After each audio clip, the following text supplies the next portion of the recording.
Muy buenos días, estudiantes de grado undécimo. Reciban un saludo muy especial. En este momento ya he llamado lista, entonces tenemos en sala para este momento solamente 8 personas y conmigo 9. ¿Listo? Entonces vamos a comenzar, muchachos, siendo puntual con nuestro horario y nuestra responsabilidad, ¿vale? Efectivamente, muchachos, el tema que estamos viendo de ahora en adelante en filosofía puntualmente está relacionado con la epistemología. ¿Listo? Es indispensable, muchachos, tener en cuenta que la filosofía tiene puntualmente tres problemas a los cuales los filósofos a lo largo de la historia, con los cuales los filósofos a lo largo de la historia se han relacionado.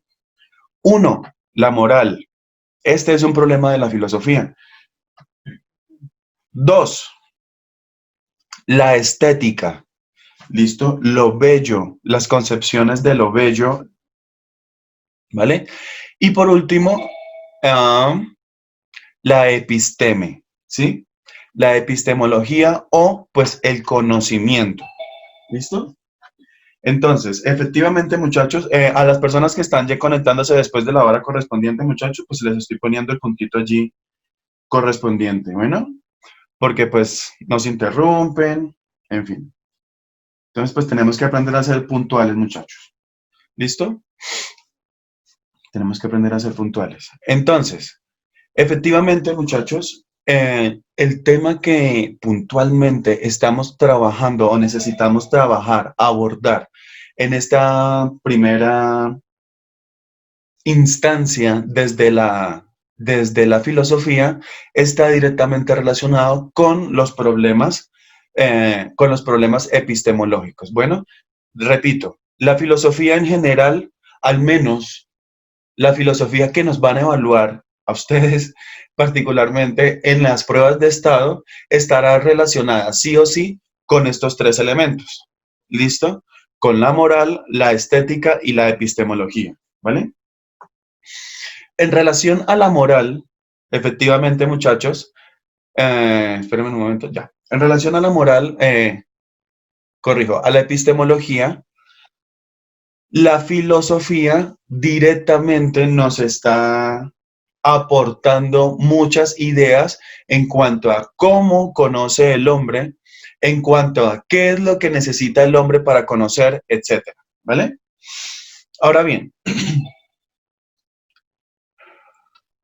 efectivamente, chicos, tenemos distintas disciplinas epistemológicas desde las cuales en la filosofía se han construido distintas propuestas de cómo conocer el mundo, cómo relacionarse con el mundo. ¿Listo?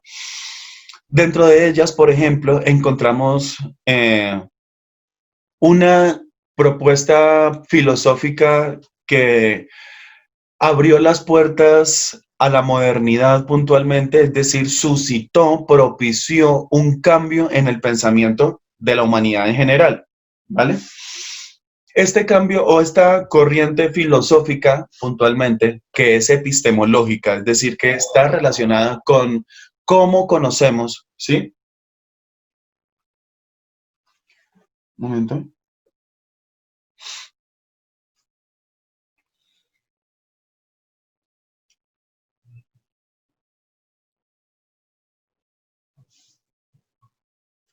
¿Cómo conocemos, muchachos? ¿Sí? Este tema es problemático porque a lo largo de la historia se nos ha puesto en la cabeza que necesitamos de otra persona para, ¿sí? Como yo soy ignorante, entonces necesito de un docente para dejar de serlo, ¿cierto?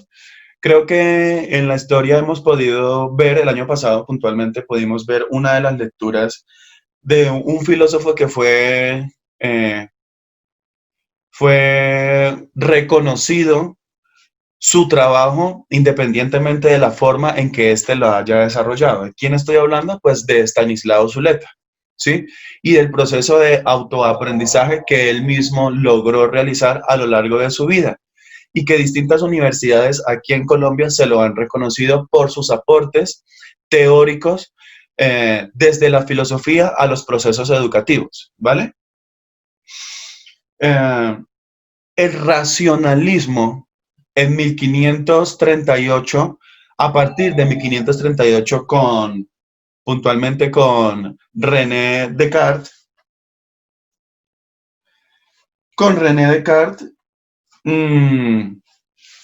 dijéramos que ponen a rodar, dijéramos, en unas dinámicas diferentes el proceso en que la humanidad en esa época está construyendo el conocimiento.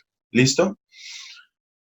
Estamos hablando de 1538, en 1620, 30 más o menos, puntualmente es cuando se publica el libro El discurso del método, ¿sí? Para esa época, muchachos, directamente el mundo pues estaba apenas saliendo de lo que se llamó como la Edad Media, ¿sí? Estamos en una época en la que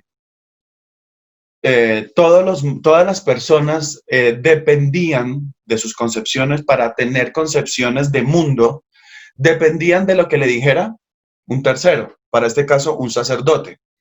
Sí, sí, sí, fieles, nuestro Dios quiere que, etcétera. O sea, el Señor en esa época oficiaba como un intermediador entre Dios y el resto de la humanidad. René Descartes, bueno, aquí es donde viene el tema de la Reforma Protestante, Martín Lutero, etcétera. ¿Sí? Y posteriormente, entonces, el discurso del método pone en manos de las personas una, una particularidad que es el detonante del racionalismo. ¿De qué estoy hablando? De la duda. El hecho de que tú puedas dudar sobre aquello que se te pone enfrente, independientemente de que sea factible o metafísico, eso que tienes enfrente, tenemos la posibilidad directa de evaluar esa cosa, es decir, de sembrar en eso, en esa idea, la duda, ¿vale? Hay que tener en cuenta aquí, muchachos, que no se trata de dudar porque sí, que no se trata, bueno, de pronto sí, pero de igual manera hay que hacer un proceso racional en el que se ejecutan preguntas alrededor de esas cosas sobre lo que se está dudando. Si yo no soy capaz de hacer preguntas, pues realmente estoy cayendo en un escepticismo que no tiene ningún tipo de objetivo, ¿vale? Entonces, sí es importante en esta parte tener claro que no es lo mismo ser escéptico por capricho que realmente intentar aplicar un método derivado de la duda, ¿vale? Sobre todo lo que nos rodea.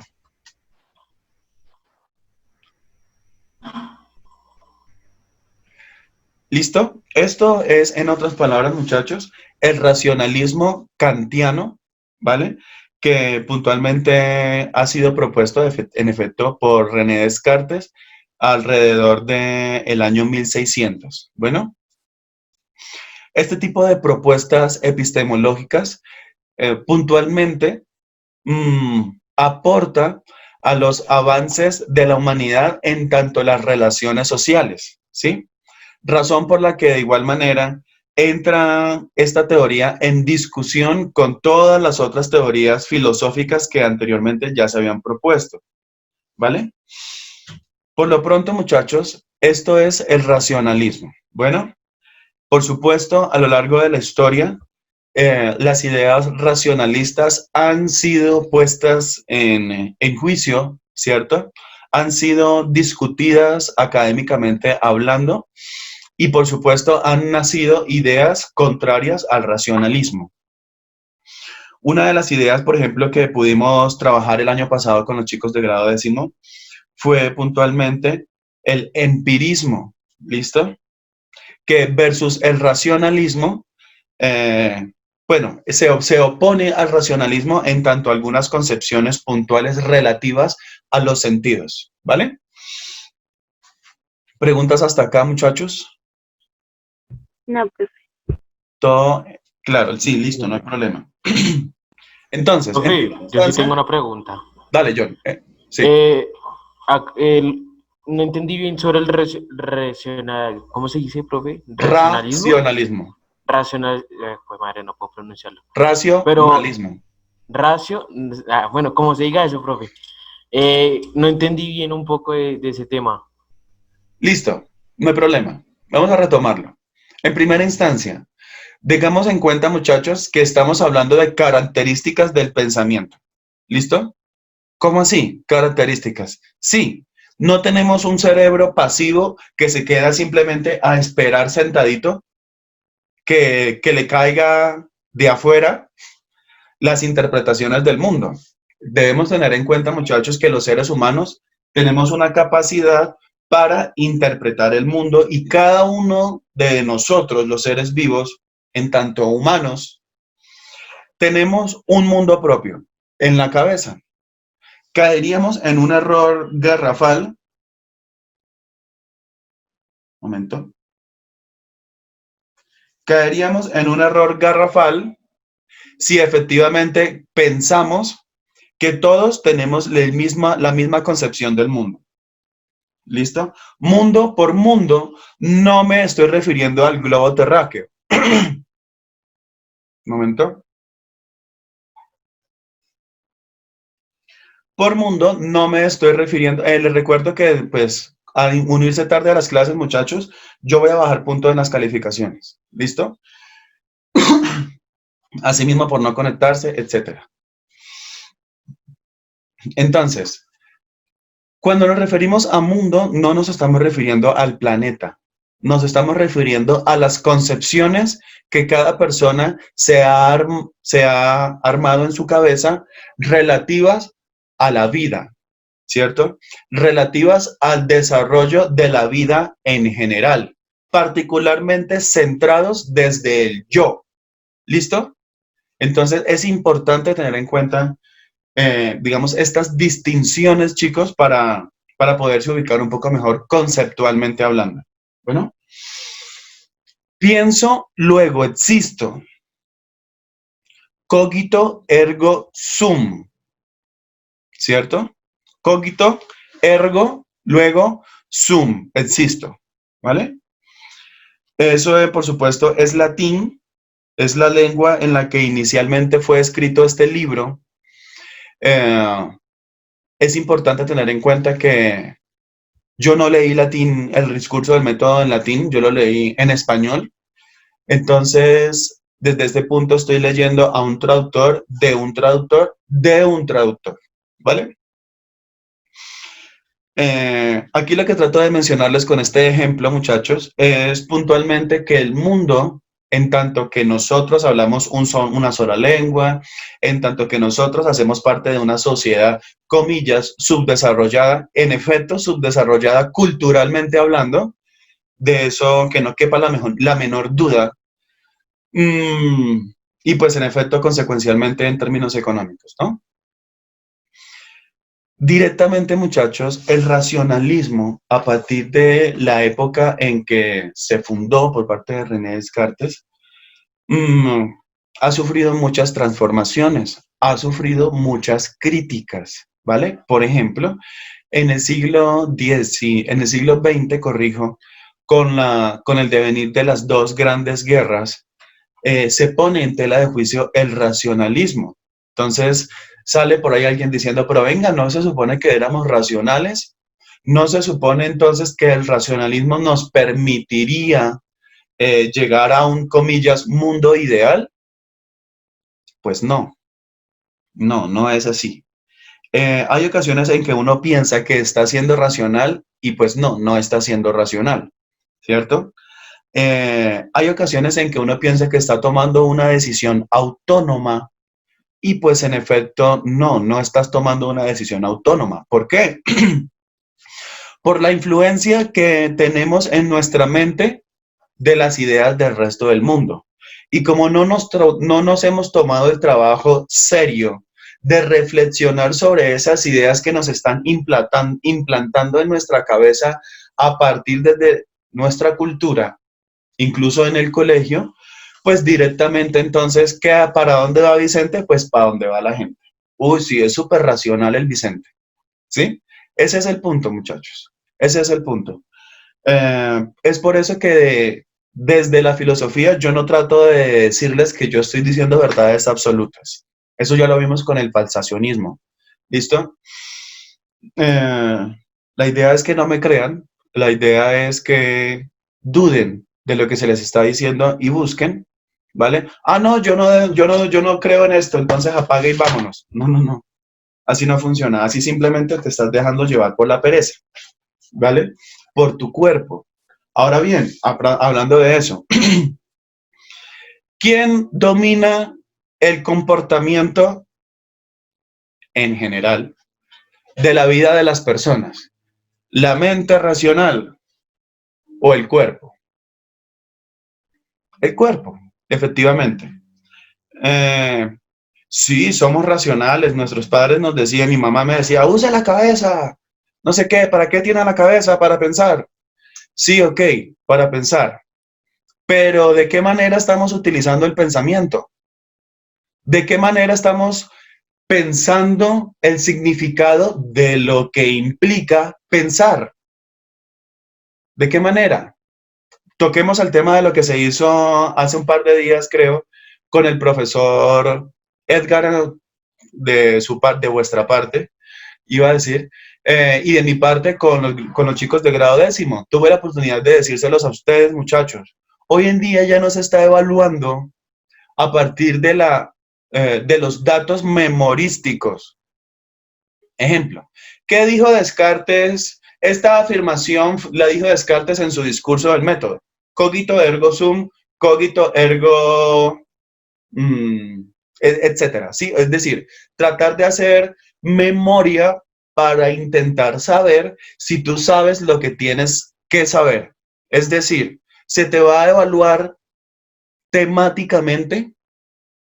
Dígame qué dijo Immanuel Kant. No. A ti te van a poner un texto y directamente te van a poner a pensar. Nada memorístico, muchachos. Eso se llama, entre otras, competencias críticas. Mis clases esencialmente es pedagogía sociocrítica. Y si nos vamos a ver por qué mis clases son así, es porque la guía número 14, desde la cual se reglamenta la práctica docente, indica que los profesores tenemos que hacer nuestra práctica docente desde esta perspectiva, porque a ustedes, chiquitos, cuando lleguen a las pruebas de estado en un par de meses, la forma en que van a enfrentarse a esas preguntas es generalmente desde los problemas que nos genera la realidad, o sea, pedagogía sociocrítica. ¿Listo? Ay, profe, que es que nosotros nunca vimos a Baruch Espinosa, ¿sí? Ok, y nos va a salir una pregunta, o vimos una pregunta de Baruch Espinosa, ¿vale? Y aquí no nos interesa, digamos, tu contenido temático sobre Baruch Espinosa, porque para eso te van a poner un texto y sobre ese texto te van a decir qué entendiste, ¿sí? Y no es que entendiste en relación a qué dice el texto. Ah, no, mira, de aquí a aquí dice la hipótesis del texto. Eso es facilísimo de hallar. Bien, esa es la hipótesis. Pero ¿qué dice? Ahí es donde dicen nuestras madres, comienza Cristo a padecer. ¿Sí? Efectivamente, muchachos, estos se llaman competencias sociocríticas, se llaman competencias comunicativas, se llaman competencias dialógicas, científicas y matemáticas. ¿Listo? De manera que sí es muy importante, muchachos. Yo voy a llamar lista nuevamente al finalizar la clase. Bueno, muchachos, entonces, por favor. Efectivamente, esa es la forma en que ustedes van a tener que enfrentarse a las pruebas de estado. Espero que nos podamos ver pronto en ese plan de las pruebas a ver, para de mi parte poderles hacer una exposición de cómo es que se evalúa hoy en día. Creería yo, y según lo que sé, que la exposición que les hizo el profesor Edgar Antier está relacionada con este enfoque. ¿sí? En cuanto a cómo te debes relacionar racionalmente hablando con este tipo de pruebas, ¿vale? Racionalmente hablando, en tanto al uso de la lógica, ¿vale, muchachos? Hay que tener en cuenta que, por ejemplo, volviendo a la raíz del tema que nos convoca el día de hoy, debemos tener claro que el racionalismo cuenta con varias características. Dentro de ellas, por ejemplo, está el uso de un método relacionado o derivado de la lógica matemática, ¿sí? Y se llama lógica filosófica, ¿vale? Hay que tener en cuenta, chicos, que la lógica matemática no solamente refiere al hecho de poder saber racionalmente que 2 más 2 es igual a 4. No, no, no, no, no. Eso es aritmética, ¿vale? Puntualmente lo que nos interesa es saber el tipo de conexiones por los cuales el resultado es 4, ¿sí? Ese es el punto. Y si vamos a la raíz del problema, si preguntamos cuál es el concepto de la palabra 2, seguramente no vamos a poder decirlo, ¿vale? Entonces, muchachos, el racionalismo en la humanidad, a partir del año 1600, propició unas dinámicas diferentes en el desarrollo de la sociedad humana, ¿vale? Puso en manos de los seres humanos, literal, en las manos de los seres humanos, la capacidad de tomar decisiones. Eso se llama autonomía, ¿sí? Dame un momento, Andrei. Eso se llama autonomía, ¿sí? Los seres humanos efectivamente no hemos entendido 100% todas las implicaciones que trae consigo el hecho de decirnos a nosotros mismos racionales. Oh, sí, pienso, luego existo. Pero si va uno a ver la realidad, nos estamos dejando llevar es por nuestro cuerpo, por nuestras necesidades fisiológicas, por nuestras sensaciones físicas, y no por los razonamientos mentales. Ah, eso es otra cosa. Andrei, cuéntame. Profe, qué pena. Entonces, se pudiera pensar que el racionalismo se opone al, por decirlo así, al empirismo. Excelente, claro, se ¿Sí? oponen, se oponen. Solamente aquí Pero como totalmente, introducción. Dale. totalmente, se opone totalmente. No totalmente, pero sí esencialmente. Oído, si decimos totalmente, estaríamos diciendo que es que el racionalismo versus el empirismo, ¿sí? Este apunta para allá y este apunta para allá. No, ambos apuntan al mismo lado y es cómo conocemos. ¿Listo? Ambos Ah, tienen el listo. mismo objetivo, pero la diferencia estriba en las percepciones que para cada una de esas ideas es relevante para el proceso de conocimiento. Por ejemplo, René Descartes, dentro de esas diferencias puntuales que bien señalas, Andrei, gracias por la pregunta, es por eso aquí quiero señalar la importancia de sus intervenciones, chicos. No es lo mismo que yo me pare aquí a hablar y hablar y hablar, a que ustedes a partir de una pregunta, como bien la hace Andrei, me permita dar otro punto de explicación. Y aquí va. René Descartes, digamos que se da cuenta que los sentidos, tacto, los 5 sentidos, tacto, gusto, olfato, oído, todo, visión, no, digamos, son susceptibles de engañarnos. ¿De engañar a quién? Al cerebro. ¿Por qué? Porque efectivamente existen efectos visuales, por ejemplo, desde los cuales nuestro cerebro constantemente es engañado. Un solo ejemplo, porque el tiempo se nos acaba. Cuando metemos una regla, un palo, algo recto y largo a un balde, a un vaso, ¿qué pasa con la imagen que vemos que se sumergió bajo el agua? Da la impresión de que ésta se ha partido. Viene por fuera y cuando cruza el agua se desvía la imagen. Pero es la imagen, no el objeto como tal. Es un efecto físico, simplemente es un efecto del agua versus la luz, ¿vale? Entonces aquí es un ejemplo sencillísimo y básico en cuanto a cómo es que nos engañan los sentidos. Ahora, hay que ir, si vamos un poco más lejos, hablemos de las palabras. ¿Cómo es que nos engañan las palabras? En fin, ¿listo, muchachos? Para detectar dónde está el error en todo este tipo de concepciones que se nos presentan en el mundo, necesitamos sí o sí el uso de nuestra racionalidad. Versus David Hume, que efectivamente dice, no, no, no, no, venga, aquí tú estás diciendo que los sentidos no los podemos tener en cuenta.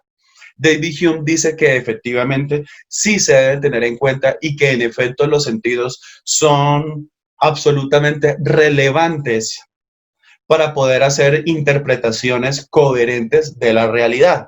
Ya en su momento ampliaremos un poco más el tema. No obstante, aquí tenemos esencialmente hablando una de las diferencias puntuales entre el racionalismo francés propuesto por Descartes y el empirismo inglés propuesto por David Hume. Bueno, muchachos. Chicos, yo tengo una pregunta. Para ustedes, ¿a ustedes les parecería viable si solo por hoy adelantamos la clase de historia que tenemos a las 11 de la mañana para hacerla apenas terminemos esta primera conexión? Sí, porque a las 11 tenemos que conectarnos a diseño, algo así. Sí, profe. Listo, listo, listo, no pasa nada. Entonces, en 5 minutos que acaba filosofía, nos conectamos nuevamente, muchachos, para continuar aquí haciendo cavilaciones con historia de Colombia. Sí, profe, pues sería design. Listo, así quedamos. Entonces, apenas se desconecte, nos volvemos a conectar media horita más, muchachos, no es para quitarles mucho tiempo y pues es para hablar otro poquito de la historia de Colombia, ¿vale? Entonces, seguimos, muchachos. Decirnos racionales no solamente tiene que ser la consecuencia del hecho de que accidentalmente seamos seres humanos. ¿Sí o no? Accidentalmente, porque pues ninguno dijo, no, yo quiero ser humano, no, yo quiero ser mariposa, no, yo quiero ser tal. No, nadie. Entonces, accidentalmente somos humanos. ¿Sí o no? Por lo tanto, accidentalmente tenemos el telencéfalo altamente desarrollado. Por lo tanto, accidentalmente tenemos la capacidad de poderlo usar, ¿sí? En consecuencia de lo anterior y paradójicamente a lo anterior, respecto a lo anterior, por el hecho de ser seres humanos, por el hecho de estar vivos, por el hecho de tener el órgano, no necesariamente lo usamos. Ahí el punto. El punto que no es cualquier cosa. El punto, a mi manera de ver, como docente, es grave. Es grave, tiene un criterio de gravedad. ¿Por qué? Porque se supone que es lo que nos diferencia de los animales. Y si lo que nos diferencia de los animales no lo estamos usando, entonces nuestro comportamiento va a ser comparable al de un animal, en tanto a que es instintivo, en tanto a que es suscitado o propiciado por nuestras sensaciones corpóreas. Por eso les decía ahora, hace un momento, ¿en serio es el cuerpo el que nos domina o la mente? En el sentido de lo que estoy diciendo, claramente es el cuerpo. Pero, profe, nosotros apenas somos adolescentes, apenas estamos viviendo, pero, profe, ¿sí? Volvemos aquí al punto, entonces, a la experiencia de los seres humanos que han sido criados por otros seres que no son humanos. Ejemplo, animales. Ejemplo más específico, lobos. ¿Cierto? Ya en una clase también lo mencionamos. ¿Qué pasó con esa persona? Si creció, si su mundo se concibió en un momento dado de X manera, cambiar ese mundo se vuelve sumamente complejo. Se puede porque somos racionales y porque somos seres vivos, humanos modificables, pensantes y por lo tanto tenemos la capacidad de modificar nuestra vida a nuestro antojo. No obstante, sí se vuelve muy complejo, ¿vale? En nuestras realidades, en efecto, no hemos sido criados por lobos, gracias a Dios, si se quiere decir. Bueno, afortunadamente. Pero hemos sido educados de una manera en la que se estimula poco el uso de la glándula. ¿Sí? Se estimula poco. Entonces, pues muchachos, Esto es un problema de la sociedad actual, problema filosófico contemporáneo, ¿vale? Entonces, pues, ahí les dejo la duda, muchachos, para que ustedes se pregunten y racionalicen toda esta información y apliquen esta información, o una manera de racionalizarla es directamente comparando esto que se me está diciendo con mi vida, con el discurso de mi propia vida, ¿vale? ¿Qué tipo de incoherencias hay? ¿Hay incoherencias? Seguramente sí, y no está mal. Los seres humanos en un momento dado somos incoherentes, que no es normal, vale, pero pues se nos permite la posibilidad de la incoherencia en tanto que podemos errar. Errar no es lo peor que nos pueda pasar. Considero que el error es una de las herramientas de aprendizaje más viable, más reales que tenemos, ¿sí? Entonces, bien, muchachos, aquí tenemos una introducción bastante concisa de lo que es el racionalismo. Voy a dejarles una lectura entonces al respecto en la plataforma, chicos. Intentaré pues que no sea larga, que sea concisa y pues que al contrario les aporte ideas claras para que ustedes puedan, si se desea, adoptar algunas ideas. Realmente no se trata de perjudicar a nadie con esto que se dice, se trata de aportar a la vida de la gente para ejercer un cambio puntual en nuestra sociedad, ¿vale? Entonces, muchas gracias, chicos. Conéctense nuevamente, por favor, para hacer historia de Colombia de una vez, ¿vale? Muchas gracias.